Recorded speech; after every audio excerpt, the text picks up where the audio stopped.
Assalamualaikum warahmatullahi wabarakatuh. Alhamdulillah, innal hamdalillah nahmaduhu wa nasta'inuhu wa nastaghfiruh wa na'udzu billahi min shururi anfusina wa min sayyiati a'malina. May yahdihillahu fala mudilla lahu wa man yudlil fala hadiya lahu. Asyhadu an la ilaha illallah wahdahu la syarika lahu wa asyhadu anna Muhammadan abduhu wa rasuluh. Allahumma salli wa sallim wa barik ala nabiyyina Muhammad wa ala alihi wa ashabihi wa ala man ittaba'ahum bi ihsanin ila yaumiddin. Jamaah yarhamukumullah, alhamdulillah, pada pagi yang mulia ini meskipun suasana segar tapi sedikit agak hangat ya. Semalam panas ya, sungguh masya Allah. Alhamdulillah Allah masih membangunkan kita bersama. Allah masih berkenan menghidupkan kita bersama. Setelah semalam kita dimatikan ya, bahwa tidur adalah bagian dari kematian kita. Ketika Allah masih berkenan menghidupkan, maka Allah mengembalikan nyawa kita. Sebagian kemudian ditahan dan tidak dikembalikan lagi. Ini menjadi bagian dari kenikmatan dan sudah semestinya menjadi motivasi lebih pada kita bersama untuk terus mensyukuri nikmat-nikmat Allah dan menggunakan seluruh fasilitas yang Allah berikan ini untuk mewujudkan kebaktian yang terbaik kepadanya sebagai bekal terbaik, dan kemudian kita berharap ini menjadi bekal yang terbaik yang kita bawa pada saat akhir nanti, kemudian Allah memanggil kita bersama. Salawat dan salam semoga tercurah kepada Rasulullah hasanah kita Muhammad sallallahu alaihi wasallam. Jemaah yang Allah izinkan kita melanjutkan pembacaan buku kita Kitab Tauhid, dan pada kesempatan kali ini kita sampai kepada ayat yang ketiga, dan ayat yang ketiga yang menjadi muqaddimah dari buku ini. Kemarin sudah dua ayat kita baca bersama. A'udzubillahi minasyaitonirrajim. Surat Al-Isra ayat 23 sampai 24. Wa qada rabbuka alla ta'budu illa iyyahu wa bil walidayni ihsana. Imma yablughanna 'indaka al-kibara ahaduhuma aw kilahuma fala taqul lahumā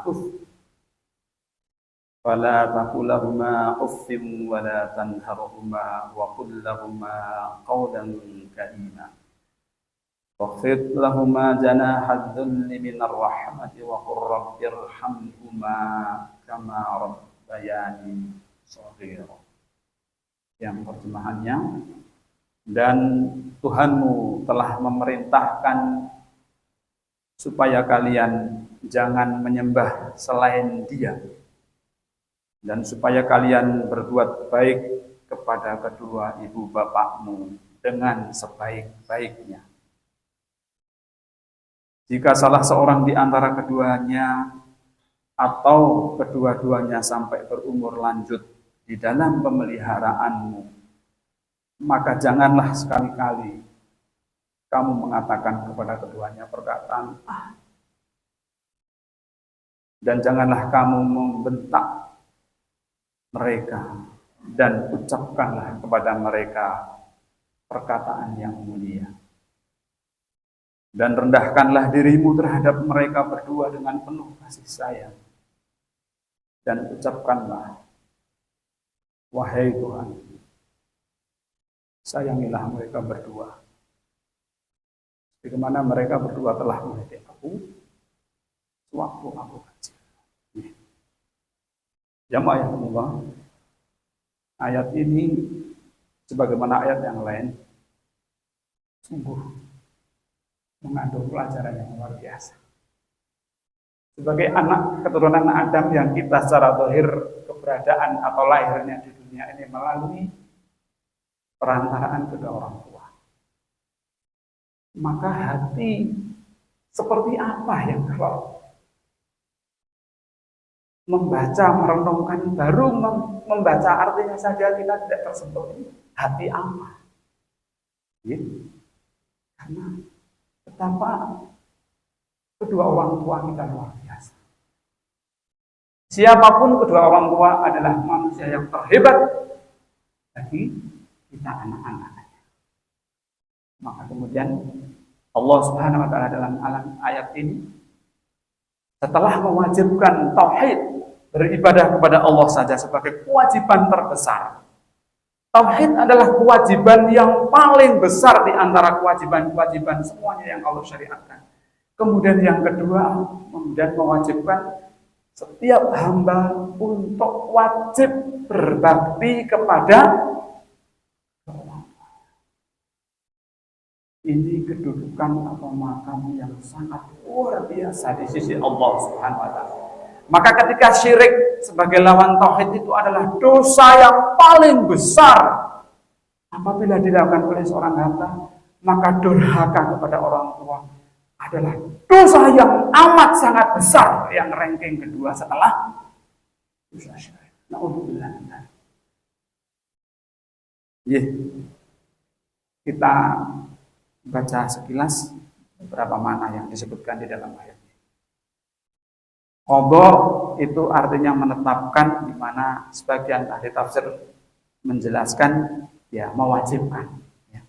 Qadha rabbuka maksudnya Allah memerintahkan, Allah mewajibkan untuk bertauhid dan untuk berbakti kepada kedua orang tua. Ya. Tauhid menyembah Allah saja, dua ayat yang lalu sudah kita baca bersama, yaitu agar supaya semua hamba kita bersama ini memperuntukkan semua jenis ibadah hanya kepada Allah saja, tidak kepada yang lain. Seluruh bentuk peribadahan, seluruh sudut pandang dalam kehidupan itu harus hanya tertuju kepada ibadah kepada Allah Subhanahu wa taala saja, tidak kepada yang lainnya. Kemudian wabil walidaini ihsana, dan supaya kamu berbuat baik kepada kedua orang tua ibu bapakmu, yaitu berbuat baik atau ihsan kepada kedua orang tua adalah dengan menghormati mereka berdua dan melayani mereka berdua, serta memperbaiki keadaan mereka berdua. Berdoa untuk mereka berdua, menyambung tali silaturahmi dengan pihak-pihak yang tidak disambung kecuali oleh mereka berdua.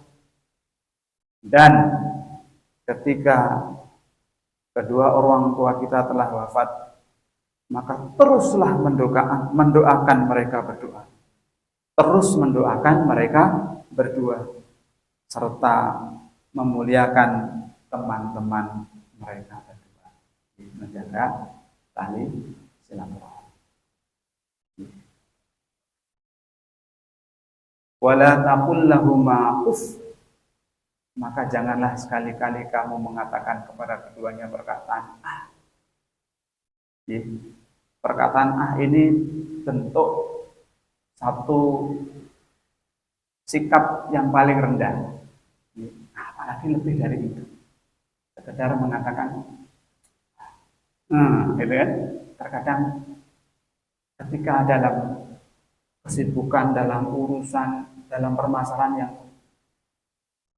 keseharian kita ini juga beragam bermacam ujian dan masalah, ini menjadi betul-betul catatan penting yang harus kita garis bawahi. Jangan sampai lepas kontrol ketika kemudian ada hal-hal yang kurang berkenan kita kepada kedua orang tua yang masih hidup atau salah satunya, apalagi sudah sepuh.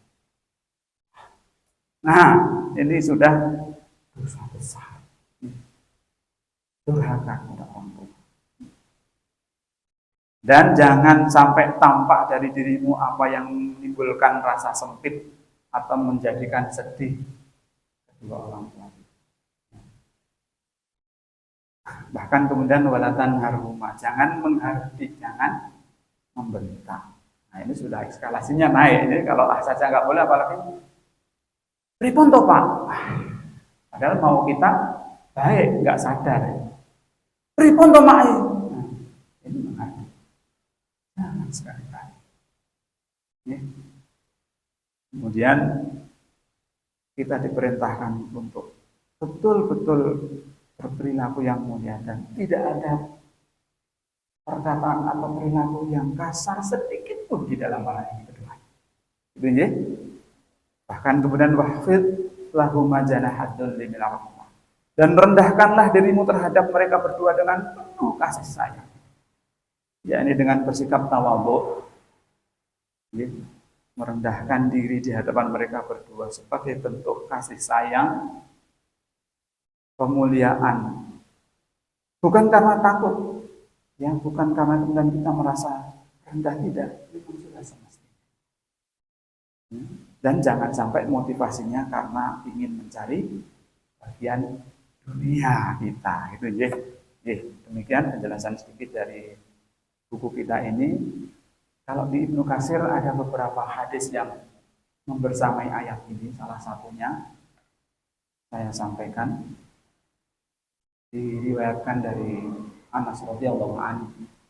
Suatu ketika Rasulullah SAW naik mimbar, ya, kemudian beliau mengucapkan amin 3 kali. Hingga para sahabat waktu itu menanyakan, kenapa Rasulullah SAW engkau mengucapkan amin 3 kali? Dan beliau menjelaskan, intinya Jibril telah datang kepadaku, kemudian memberitahukan 3 hal.